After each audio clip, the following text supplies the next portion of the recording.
On this week's episode of Let's Talk About It, we're going to give our review of the hit HBO show Lovecraft Country, including the origins of the story behind the show, some symbolism and storylines within the show, and how we felt watching it.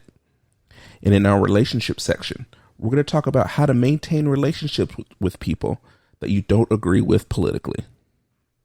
Now you're listening, and you're here. Let's talk about it.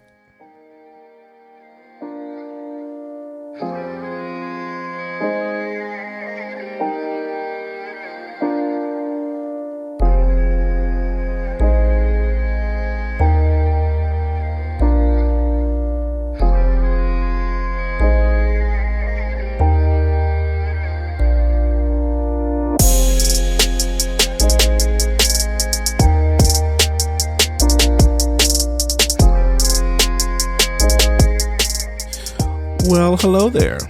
Yo. Welcome to another episode of Let's Talk About It. I'm Malcolm Morgan. And I'm Micah Morgan. And we're so excited to be back with you guys. We took a week off. We did. But we missed you guys too much to stay away for too long. Indeed. So, my love, how are you doing today? I feel like I should say something different. You should be more prepared for this. I'm alive.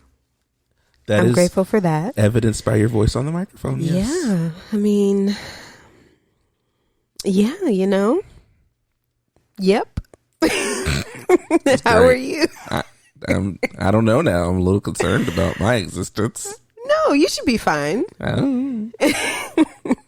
So if you're listening to this, you are probably voting, just came for voting, and hopefully planning to vote. I mean, it'd be kind of cool if you were listening to this while waiting in the line to vote. That would be really cool. That would make us a part of your voting experience. It's true. So we hope, no matter how you're enjoying this podcast, whether it's on Tuesday, Wednesday, Thursday, Friday, Saturday, or Sunday, even a month from now, these episodes are timeless. They're timeless. However and whenever you come, we're glad you're here. So, yeah. Check in with us. The tone of our next episode will let us know what happened during the election. There will be some kind of evidence in our tone for sure. Oh, man. So, let's talk about this show that is sweeping the Twitter sphere. Or swept the Twitter sphere. It's still, by this point. There's people that are still watching it. It's true. We might go back and rewatch it. I want to, yes. Yeah. So worth it. Lovecraft Country. I don't know when I saw the trailer for this, but when I saw the trailer for it, I was pretty much all in at that point. Yeah, it was a while ago. Yeah. And I think we were both, I mean, that's usually how watching TV happens for the both of us. We're both sitting there. Yes. And we just looked at each other and we were like, yes. Obviously. So it didn't take much. I mean, our tastes tend to gravitate toward the sci-fi region, you know, action. And then, of course, it was pretty much an all people of color cast. So, yeah, we were in for several reasons. Yeah. And then we saw Jordan Peele was attached, who obviously we're a fan of. J.J. Abrams was attached, who I know that we're a fan of. I don't know if Micah fully understands how much of a fan of J.J. Abrams she is. Yeah. Mostly because I don't really remember names of people. He did Cloverfield. Who are famous. Yes, I really liked the Cloverfield movies. And then he also did the latest Star Trek trilogy. Or did they do 3? Yeah, I guess they did 3. And then the latest Star Wars trilogy he did as well. Oh, I didn't know that. He directed 2 of them. I think he was producer for all 3. And then Misha Green. We didn't get a chance to watch Underground, which was kind of her like breakout. Oh, I didn't know that either. Yeah. Wow. I need to know more things. Yeah, but I heard really good things about that show. We don't watch things when they're on television, and so if they're not streaming somewhere, yeah, we're bingers. Yeah, so I don't know when any of our favorite shows, other than like this one, I think Sunday night HBO shows are like our go-to to watch when they're on, but for the most part, we just watch things whenever they're streamable. Yeah. I think that might be my fault though, because I will have pretty visceral reactions to things that I can't that I can't binge. I don't know if it's your fault. I mean, we just don't like.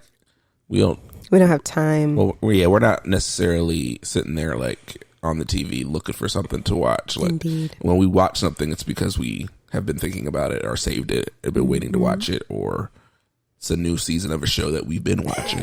Right. Not that our Let's Talk About It family needed the whole rundown of. I know this is riveting content. Why we watch things. Riveting content. But if you're still listening, thank you. So yeah, Lovecraft Country. Micah, why don't you take a stab at describing this movie for people? Because I'm not even going to. What is the video that we saw on Facebook? Facebook, someone trying to describe, and it sounds like a fever dream. It's indescribable. It really is. Yeah. So it's a little bit of a sci-fi horror thriller, historical satire. It's got a little bit of everything, and every episode is a little different. I would say, yeah. So you're not even going to try to like give a synopsis. Oh, okay. So there's this young man named Atticus, yes. or Tick, as he is affectionately named. And he, if I recall correctly, receives a letter, supposedly from his father, and this letter asks for him to come look for his dad or rescue his dad. I'm thinking. And so he and his uncle George and an old friend from school named Letty, they all hop in the car named Woody. The car is named Woody. The car has a name. Everything has a name. Especially for black people, cars have names. This is true. Shout out to old Blanche. Yeah, they hop in the car and they head out to a place called Ardham. Ardham. Yes. Ardham, I guess that's the name of the I believe. city. Yeah. And so when they get there, they discover this, mansion with two white people, allegedly. There's multiple white people, but yes. Yes, but there's two main ones. One is William and the other is Christina, right? Am I getting names? I believe so. And I mean, their interactions with these two people are pretty shrouded in the beginning. Of course, this is set in the 50s-ish. Regardless of when it was set, these were times when white people and black people did not just, hang out. So the fact that George, Tick, and Letty arrived to this house and were welcomed into it by William and Christina was already weird.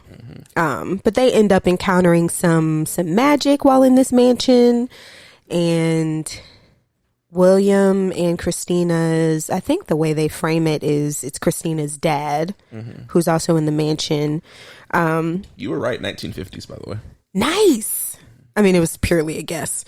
Yeah, so Christina's dad tries to do this weird ritual that involved putting Tick in a robe and in the middle of this circle in the basement.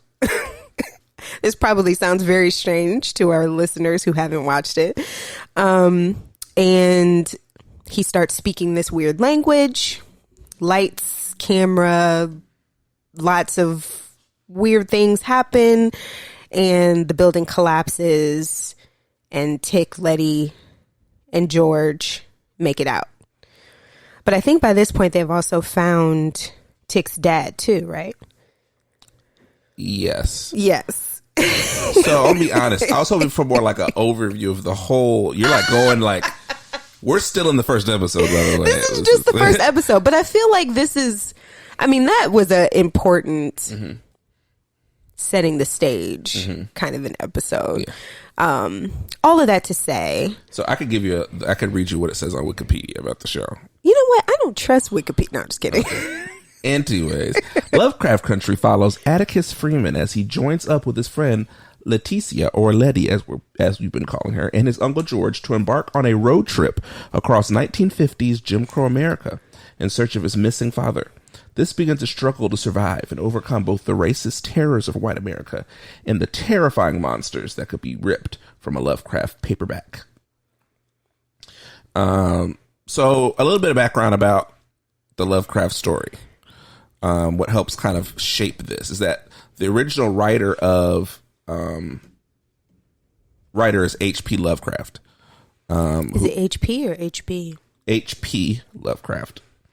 And so he was the origin of all of these monsters and storylines that show up in this book, are in these books. But he was a violent racist, anti-Semite, pretty much anything that wasn't white. It would seem that he was, yeah. And he would purposefully keep black people out of his stories. And so the show is actually based on novels by the same name from Matt Ruff, who kind of took these stories and instead of excluding black people, made black people the center of the story. So all of these monsters and fantasies and all these things are happening in a black context. Which really revolutionizes this essentially racist origin. Yes, absolutely. And so Misha Green, who is the writer of the show and I guess she's the showrunner, so she developed the show. She read the original H.P. Lovecraft books and obviously did not like them. Understandably. For, obvious any reasons. number of reasons. Racism. But she read the Matt Ruff story, and that's where she got the inspiration to write and develop this show. And so that kind of gives us a little bit of context for some of the things that we see in terms of race relations, where they set the movie in, and obviously the segregated 1950s. I believe they're in Chicago is where Tick and them are from, or at least the Chicago area. Yeah, it's Chicago. It is Chicago. You're doing better than me. I barely knew where we were for the whole show, which wasn't bad. I didn't mind that. But yeah, so this is a very, as you could tell from my pretty much failed attempt at describing the show, there's lots of layers and lots of room for commentary for Misha to make on race relations. And I think one of my favorite kind of comments I think she was making, that I think she was making is what it can look like for the black hero and heroine to take back very common themes that are usually given to white heroes. And all throughout the show, there are just different ways that the main characters are taking back power from white people. I think one of my favorite is with Dee, who is, oh my goodness, George and Hippolyta. So Tick's uncle George and his wife Hippolyta, they have a daughter named Dee. And sadly, her best friend in the show is killed. And I think the way that they write it is Dee's best friend's death is pretty much a mirror of Emmett Till's death. And Emmett Till was, of course, killed by white people because he allegedly catcalled a white woman, which we found out recently was a lie. We knew that then too. We knew that then, but the fact that the woman actually came out recently and admitted that she lied was, it was quite infuriating. So there's that. But Dee, of course she's having to grieve the death of her best friend, but she's also confronted with the fact that the police officers in her town are using magic to essentially maintain power. And so there's a moment where she's confronted by these white officers because somehow they figure out that she's connected with Hippolyta, who, if you watch the show, Hippolyta discovers a gateway to use magic in a more efficient way. I'll just say it that way. And these police officers find out about it. But you see when Dee is confronted by the police officers, of course she's scared. But there's a turn in the episode where she becomes very determined to figure out where her mom is. And she ends up going to the police officer's office and demanding that they give her a way to figure out, you know, how to find her mom. And she strikes a deal with them. And so it's amazing to see her, this child, I think she's only like 12 or 13 in the show. This beautiful black girl just come into her own and really walk in power and strength in the face of these white officers who were not only abusing their own human power, but we're also abusing magic on top of that. So that's just like one very like small sliver of the ways that Misha is kind of turning these power differentials and power dynamics on their head in really dramatic ways. That was one of my favorite things about the show. Yeah. It's really interesting how they kind of cross magic and science together in this story. And kind of turn some of those things on its head. So to understand a little bit more about this story, Atticus's family seems to have a birthright to this power because I guess some of Atticus's descendants kind of learned to understand and use some of this power, and so. But they also shared their blood. Yeah. Right, because the way back descendant of Christina and William got one of Atticus's ancestors pregnant. And, you know, there can be assumptions about whether that was consensual or not. Yes. But yeah, so Atticus is tied to this magic, to this power by blood as well. Yeah. So you see this struggle throughout the movie where Atticus is trying to learn more about this power, but Christina is trying to use this power to basically make herself immortal. Is kind of the premise. Yeah. She's trying to do this spell to make herself immortal, but she needs Atticus's blood in order to do this. And Atticus is really exploring this whole new world that's open to him that at this point was never even he'd only read about it in books and didn't realize that he had access to these things. Yeah. And so one of the interesting points in the movie is Letty's sister. Letty is Atticus's friend, Ruby. Doesn't get along with her sister at all. No. But somehow I can't remember how she kind of comes across Christina. But Christina hunts Ruby down. That's true. She hunts Ruby down as her brother, as Christina's brother. Yes. So there is the cat walking out of the bag. William and Christina are the same person. And so she gives Ruby the ability to become a white woman. Literally. That's not a metaphor. She gives her this potion that allows her to become a white woman. And Ruby gets a chance to go and, you know, live a life as a white woman. You know, I think what the dichotomy they try to build is that Ruby is trying to get this job. I believe that's at a department store, and she can't even get in the door. But as soon as she is able to turn to this white woman, she goes for the interview and gets the job on the spot. Absolutely. But there's plenty of commentary on what she loses in the process. Yes. So there's this weird, Christina tries to make it seem like she's giving her this power for altruistic reasons. Right. But we knew better. Right. And so for a while, Ruby just kind of goes along with it and kind of just basically gets to live two lives. And I think what was respectable about Ruby at first, but I think it began to make many of us angry, was Ruby was honest about why she was going along with Christina's assumed altruism. And it was to get what she wanted, which was, you know, this job at the department store. And so I think in the beginning a lot of us as the audience were kind of like, you know what? Yeah, like use what you can to get what you can. We respect that.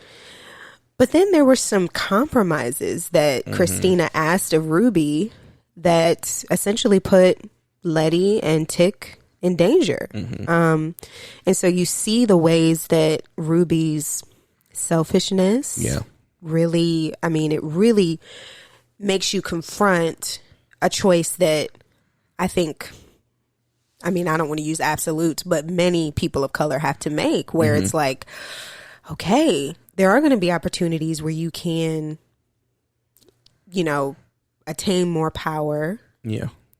But a lot of that ends up being at the risk of, or, you know, my brain isn't grabbing phrases right now, but in lieu of, or in the place of relationships with, you know, other people of color, your family, your friends. And you see Ruby making these compromises, and they, as the storyline progresses, you're looking at her like, girl, you just gonna let Letty and Tick just be out here so that you can have access to this power that Christina's giving you. So it was a very like uncomfortable tension that Misha confronted us with in Ruby's character. Yeah. And then there's this moment, trying to tell the story without telling everything is hard.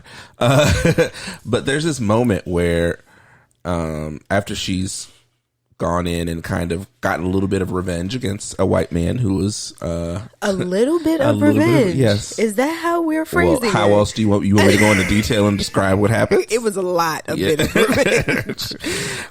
She has this moment where she's trying to connect with Christina, and she's like, look, I just want you to like understand where I'm coming from. And I want you to feel. I want you to feel. And Christina basically is like, no, I don't. I don't feel. I think she like blatantly says, I don't care. Yeah, basically. I mean, and this is during Dee's best friend's funeral, you know, which, as I mentioned before. Yes, this was, the Emmett Till. Yeah, the Emmett Till-esque funeral. Where everyone is just raw from all of this. Yeah. And so there's a moment too where, I mean, I think all of us were joining in with Ruby as she's confronting Christina and asking for Christina to have some empathy. But then some of us kind of step back like, well, why are you even at Christina's house in the first place? Right. You know? So there was really this just this tension, this pulling of allegiances for Ruby that she's just constantly being torn between. And it got kind of hard to watch. Yeah, I think what that moment is one of several moments.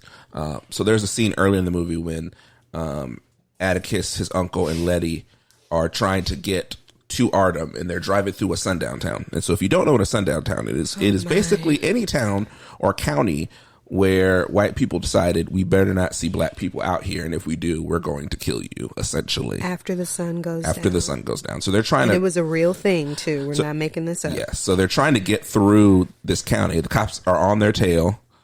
No. Back up. They actually are leaving a town because they tried to eat at a restaurant, and it was a all-white establishment. They did not know that. And so the town basically was like, oh, we about to kill these black folks. And so they're trying to escape. And so in a separate car that, as they're trying to leave, Christina kind of pulls in between them and the other car, stops the people from getting them. The other cars crash. Christina saves them. But once again, this is not for altruistic reasons. Christina has ulterior motives. She knows who Atticus is. She knows that she needs his blood to do the ritual to make her immortal. She also knows that Ruby is Letty's sister, and at some point she's going to become useful to her. So this, I think something that they brought up with these storylines is white allyship, in that can white allyship exist beyond white motives or white consumerism? Yeah. Like Christina was helping Atticus, was helping Ruby, but only as it served her own purpose. And when it stopped serving her purpose, it was not useful for her to help them anymore. Like when it came down to feel for Ruby and to like really emote with her, she couldn't even do it. When it came down to Atticus trying to learn more about this power and use this power to protect his family, she wasn't willing to do that because that means that she couldn't be immortal. Yeah. And so I think that's a struggle that people of color have, particularly in our country, is because we want white allies. And even at times where it seems like they're on our side, there's a certain point where they just can't fully, because if you really want to give up, if we really believe that white supremacy is so prevalent and that it is the problem, then it requires you to give up something. Indeed. And so are you going to be willing to give up that something? And I think Misha in this story is saying that no. No. And I don't know if you're purposefully using the word can't. That these in the storyline that the white allies like Christina weren't able to.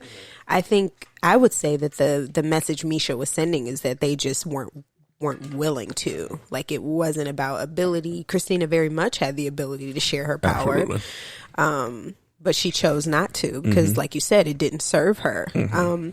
But I think something that you brought up in our conversations as we were processing is even alongside of that subplot, this subplot of white allyship kind of running shallow,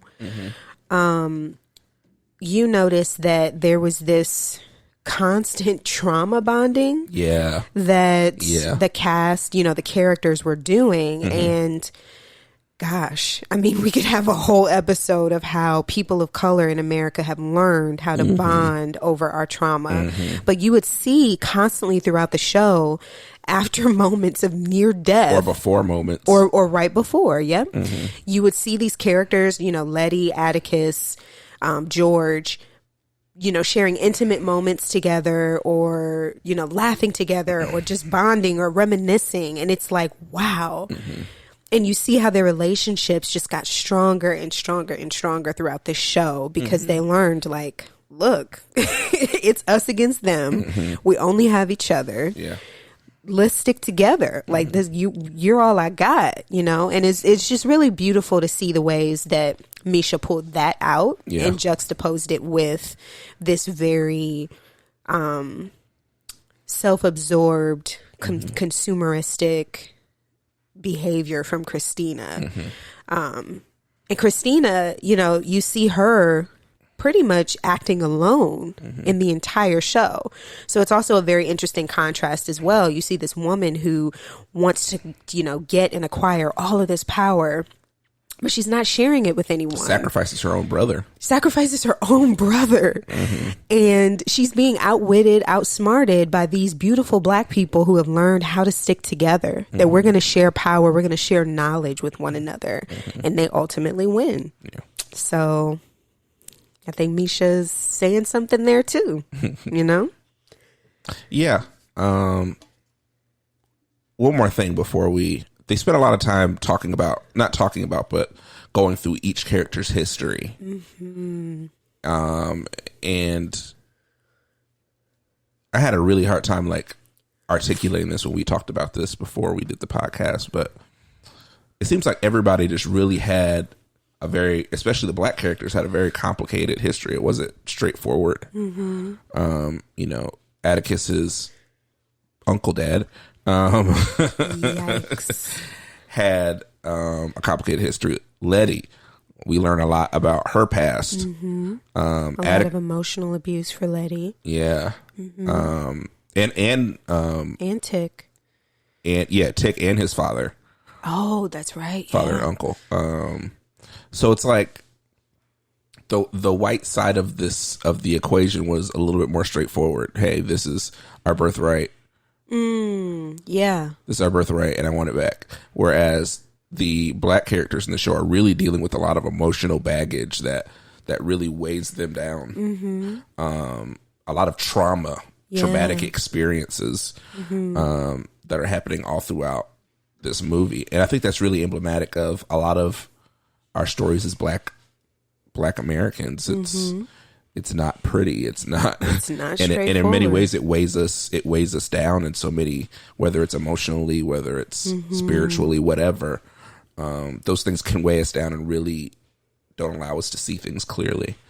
I think, we saw like with Atticus, it was almost like you saw like a few different versions of him. Like he was in the beginning of the movie, he's very like, he seems very astute and like calm and learned and educated. But then you see this like really reactive, emotional, almost angry version of him that closes off. It wasn't until he reconnected with his dad that we saw that part of him. Yeah. And so that trauma. Yeah. And I wonder, I mean, as I'm hearing you think out loud about this, I'm wondering if Misha is or the writing team, if they're just presenting like finally the complexity of Black lives, because in so many situations, Black characters in cinema are just flattened to, some caricature. And I think there was so much nuance in each of the main characters in this show. And maybe Misha was just trying to say like, look, this is the real version of as real as it can get. Right. This is the real version of this non-monolithic Black experience. And I think that's something that we need more of.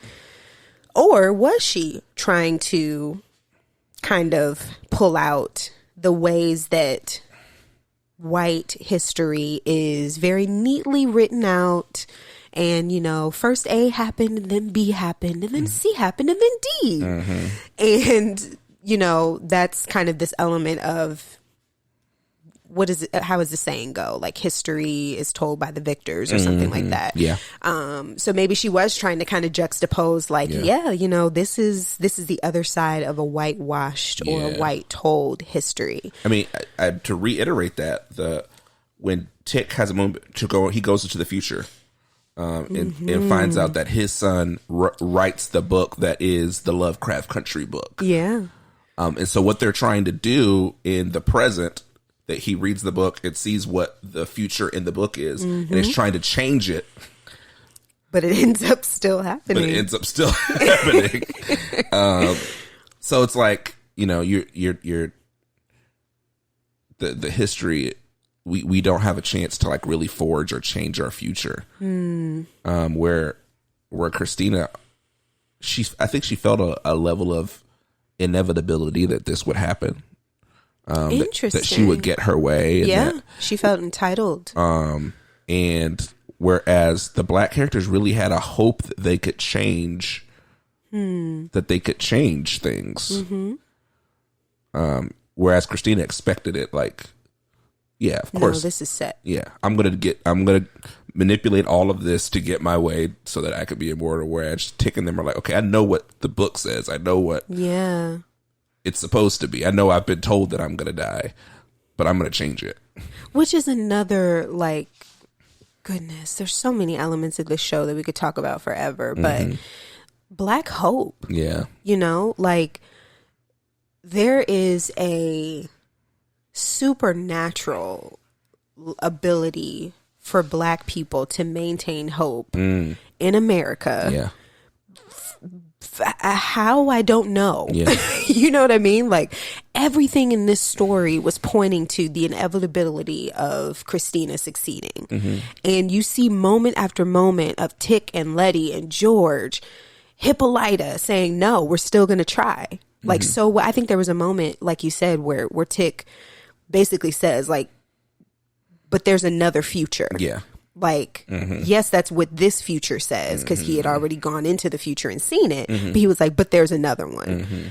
And I like, for me, for someone who has to practice hope, I don't naturally like come by hope. That was just really beautiful for me to see in this story. Alongside of all of the monsters and magic, this portrayal of Black hope, it was just really beautiful. I mean, think about what his Uncle George does. He puts his uncle writes a guide that is supposed to help Black people travel, makes a list of roads, routes, restaurants, hotels that are going to serve them, and that they will feel safe. And while he's doing this, he's driving through all of these sundown towns, trying them out for himself. And so, sure, there might be a chance that you could hit all of these things perfectly and be fine. But knowing what the 1950s is like, what Jim Crow was like at that time, what is the real reality that you're going to make it through? Even with this guide, very slim. That you're going to make it through this unscathed. It's like he was dealing hope to these people. Like, these people got this thing thinking, okay, this is my, for lack of a better word, this is my Bible for travel that is going to get me to where I need to go safely. Wow. Dealing hope. Yeah. Man. Y'all, this is straight off the dome. We didn't talk about this. This is brand new. We're figuring this out as we're talking. External processing. So welcome. Yeah, man. This is, we say this often in this podcast. We could talk about this forever. But what we will end with is we absolutely recommend. If you haven't watched this, or if you're debating on whether you go back and watch it for a second time, like, yes, the answer is yes. And this is very well done. And it takes you have to really dig deep. Like, it's not one of those things that you can watch in at first glance. I could be like, I got everything. No, you're gonna have to watch it. No, you're gonna get something. You'll get something off the surface, but you need to watch it and think about it afterwards. And then watch it, and then like we're gonna go back and watch the show again, and maybe we'll do a second watcher's review of it or something. Absolutely. But it's a lot of things, especially as Black people. White people, you don't have to listen to this part. Black people, there's just some stuff that we'll get a kick out of, that we'll laugh with. Like, we could talk about this all day, but the last thing I want to talk about is that moment where they're going to that climax scene, where Tick is trying to. Everybody's in what's the name of the car? Woody. Everybody's in Woody, and they're heading to this climactic scene where they're going to go face Christina for the last time, and they all know where they're going. They all know what this is going to probably entail, and they all just have a little sing-along in the car. They do. Oh, what were they singing? I don't remember the song. But it was beautiful. It's a great moment. So, like, even I saw a Twitter video of, I'm assuming of when they actually shot the scene, because it's the same video. It's just shot. You could actually see it without all the editing. But like Michael K. Williams, who played Tick's uncle dad, doesn't know the words to the song. And that's so right. When I saw it in the show, I was like, he doesn't know the words. But that's all right. But then I saw the raw video, and he starts. They're trying to sing to the part. He's a little off, and Letty, who's played by Journey Smollett, looks at him and says, "You don't know." But it's this moment where they're just all like, it's just like the purest joy and fun that they're having. And as a Black person, like, I completely understand Black that. joy is the best. So, So we would love to hear your thoughts on Lovecraft Country. If you have watched it, if you've watched some of it, if you stopped watching it, we still love to hear about it. So use the hashtag good gracious. Hashtag talk about it pod. Talk about it pod. And let us know what you thought of the show. Did you learn something from this podcast that you didn't know before? We'd love to just hear anything you have to say about the show. Love to hear it all. So, here we arrive at the second part of our podcast. Short segment.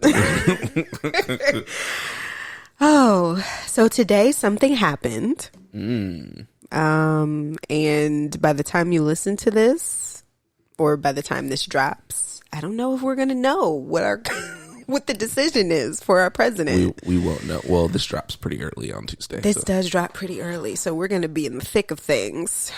But the question arises, how do we maintain relationships with folks who have really different political views? We don't. The end. No.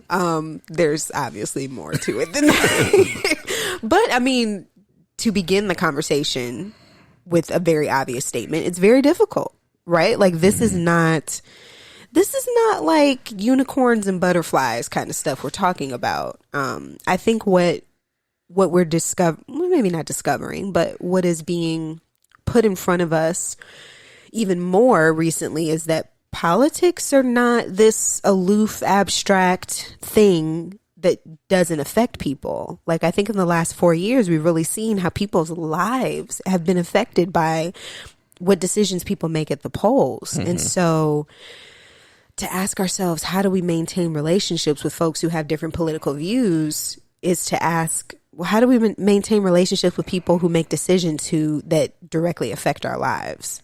And then let's make the distinction that differing political views are, I believe, taxes should be higher so that we can provide more social services, versus I think taxes should be lower so people could spend the money how they would like to spend it.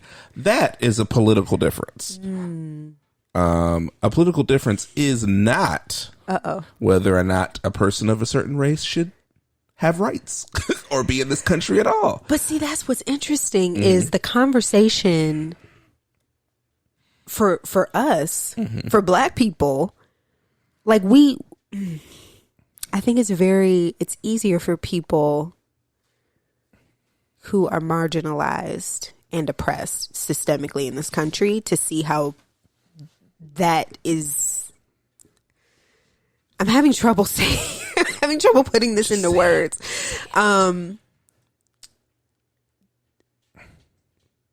We see how certain decisions at the polls end up as a commentary on groups of people having certain rights. Yeah. But the way it ends up being discussed across the aisle is with these other terms that just get assigned to it. They're like, no, it's not about, certain groups of people not having rights. It's just about what I think about such and such.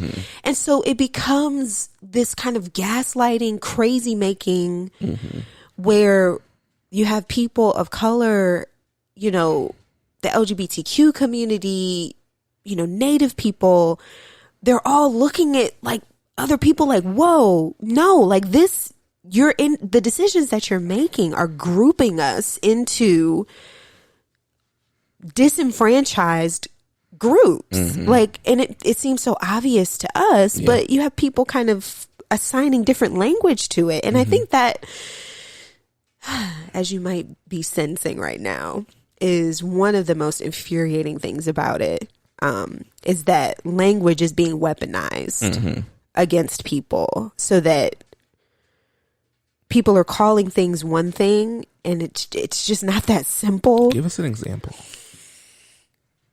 I'm trying to avoid that because I don't want to, You don't want to what? This is our platform. It is our platform, isn't it? They can't kick us off our own platform. But this is such a new relationship with our listeners. Look, I have the audio. It's our audio. I can do what I want with it. Oh, goodness.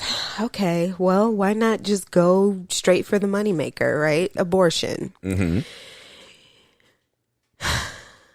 On one side of the aisle, the conversation is presented as, we need to protect babies, right? We need to protect life.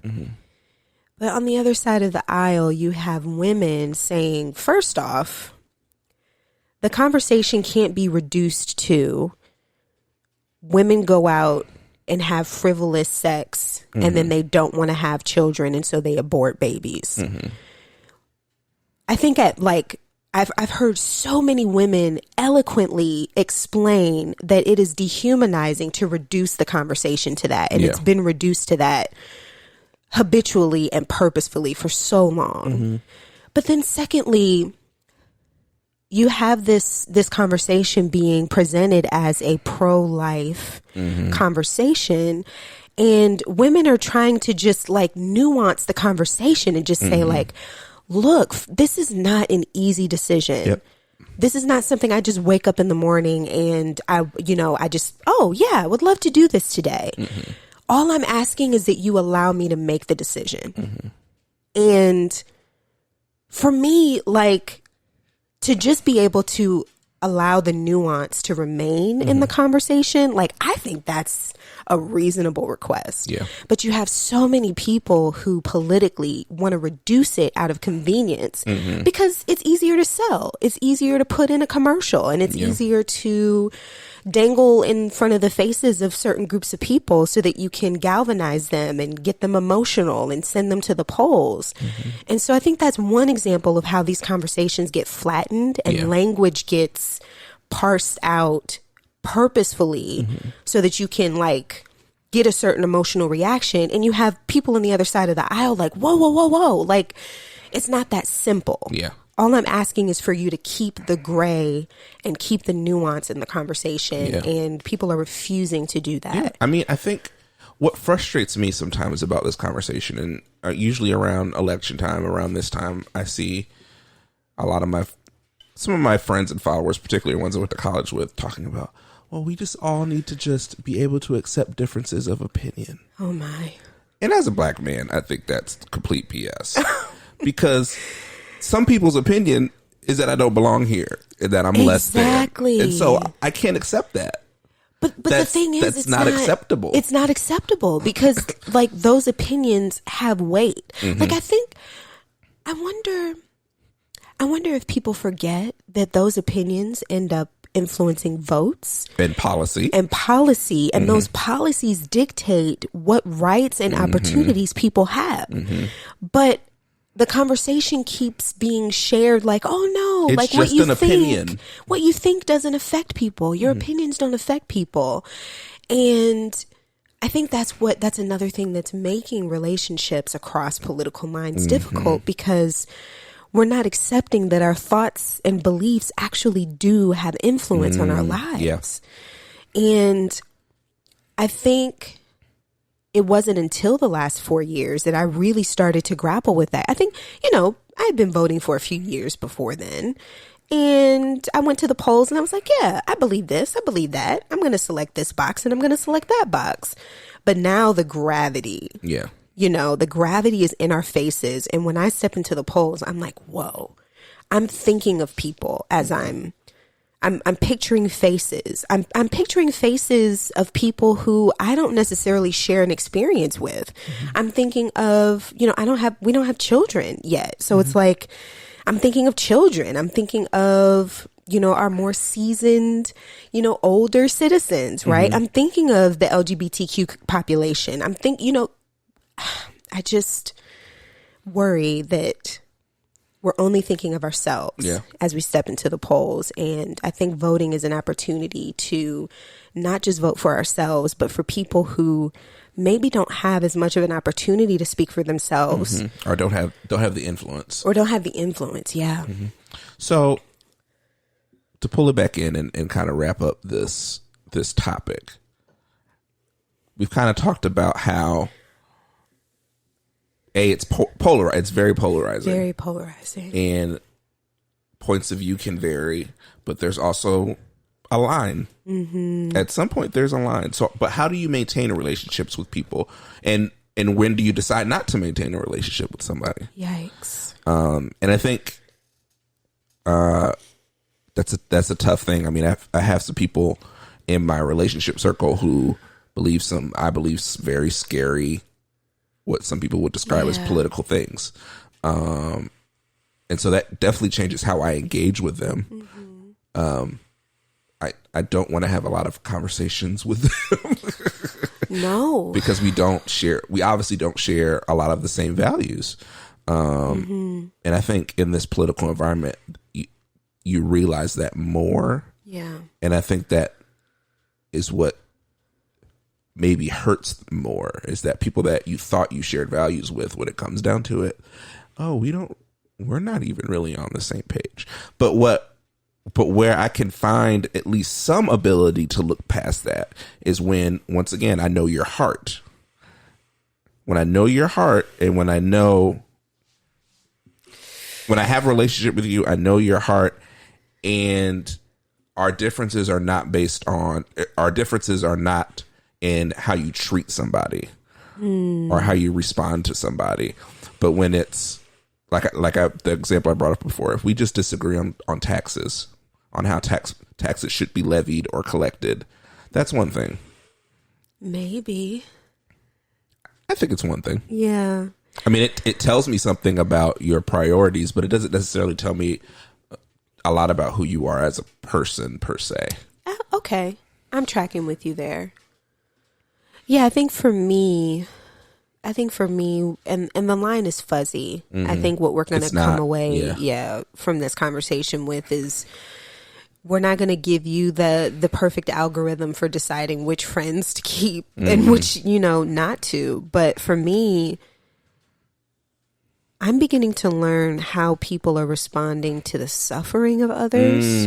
That's good. And that, like, for me, that just, I don't know. It's difficult for me to maintain intimate relationships with people who, when I've seen them confronted with the suffering of people and how people have suffered as a result of policies, and they dig in their heels and they're not even like willing to just just feel it a little bit. Mm-hmm. For me, it's like, okay, that makes me a little uncomfortable, because if I end up suffering as a result of some policy that you oppose or disagree with, are you going to also not have empathy for me? Mm-hmm. Like, that's the question that circles in the back of my mind. Yeah. And so I think at minimum, I've been grateful for the few opportunities that I've had to actually say that to someone, that they've been curious enough to ask, like, well, why don't we really talk about this anymore? Or, I notice that you kind of get quiet when I say this, and I'm grateful for those opportunities, because I can be honest and say, well, when you said this last week, that kind of made me wonder if this is what you think and if this is how you process the suffering of people. And I felt a little uncomfortable. Mm-hmm. And so I'll say it at minimum, if someone's willing to have a conversation with me and to kind of process it with me, then I'm more willing to lean into the relationship. Mm-hmm. And that gives me a little bit of hope, but it's hard. Yeah, I mean, it comes down to that empathy. Like, when I was explaining to somebody, I don't know if I'd call them a friend, but somebody I went to school with, going into 2016. And I reached out to them because they were Republican, and I wanted to know, like, how can you support this? Yeah. And I told them where I was. I was like, this political climate makes me very afraid for people that look like me, for any people of color. And their whole thing was, well, I don't feel comfortable because of this. And, candidly, this was a white woman, and didn't even acknowledge what I said at all. And I was like, okay, this is not worth saving, because you're not even acknowledging what I'm telling you. Like, a turning point for me in dealing with or having a relationship with people that identify as LGBTQ plus was when they explained to me their experiences, and instead of me either telling them back what their experiences are, disregarding it and saying this is what their experience is, actually listening to them and taking in what they say their experience is. Because I wouldn't want somebody to dictate to me my experience. Right. So what helped me to get into a better place of understanding and love is to be able to look at that and say, okay, first of all, I'm not going to discount what happened to you, or how you experience sexuality. But understanding where you are and trying to meet you there. Yeah. And to at least say, like, I believe you. Yeah. And I think that, and there's power in just like saying that and living that. Yeah. Like, and not just saying it to just be dismissive, but to really, like, okay, like, this person has told me what life is like for them, and I believe you. Yeah. And I think that's what's kind of difficult about these cross-political conversations is people are just outright saying, I don't believe you. That, like, you and millions of other people are just lying. Or we do the whole suffering Olympics where I've had it worse than that. Yeah. Oh, you did. Oh, well, I did. This happened to me. It's like, well, that's not what. Why are we doing that? So here's what I will say though, as I'm listening to you think out loud. I feel, I don't like the phrase devil's advocate. I'm feeling the opposing counsel on the other side say, well, what about the suffering that people on the other side of the aisle are bringing up, right? Because you mentioned that in this conversation, with that acquaintance that you had, that she brought up, well, this is my experience. This is how I suffer. And so I think, that's a tough question. And I'm having to confront myself right now because I feel myself getting defensive with myself. But I think what we're beginning to call more attention to, and this, like within the last 4 or 5 years, is that yes, there is suffering on both sides, but there's also an accumulation of power and influence, accumulation of wealth and political influence. Systemically. If only there was a term. Or a theory that would help us. But we're not going to go there. Oh, we are? No. Because first off, that would lengthen this episode quite a bit.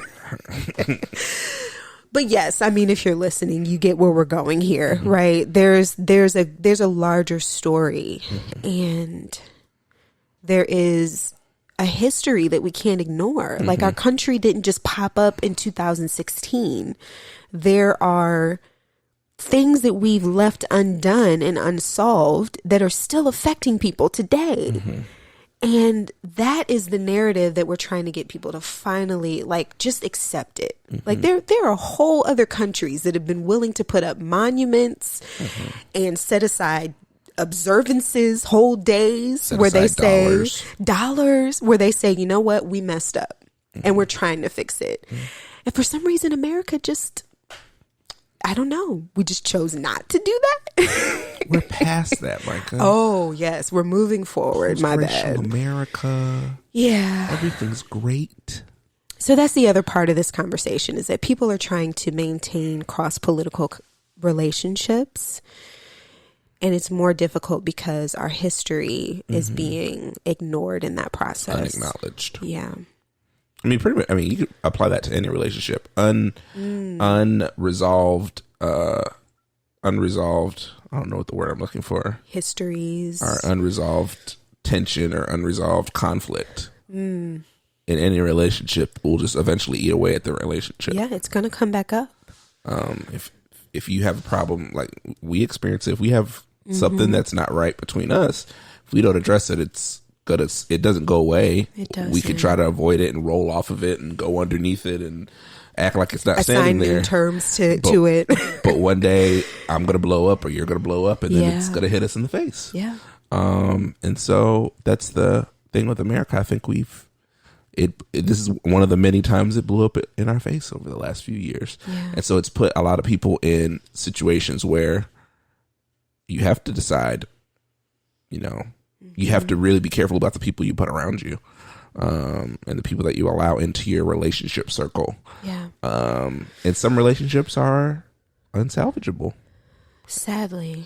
In some relationships, you figure out how to navigate it, but understanding is an important aspect of that. If there's no understanding, if there's no empathy, if there's no reach, and if there's no belief, where both sides are willing to say, you know what, I believe you when you say this is how it affects you, but we're going to set this boundary, and maybe we don't talk about this, or maybe we don't talk about that, but you can't even set that boundary without believing one another. Right.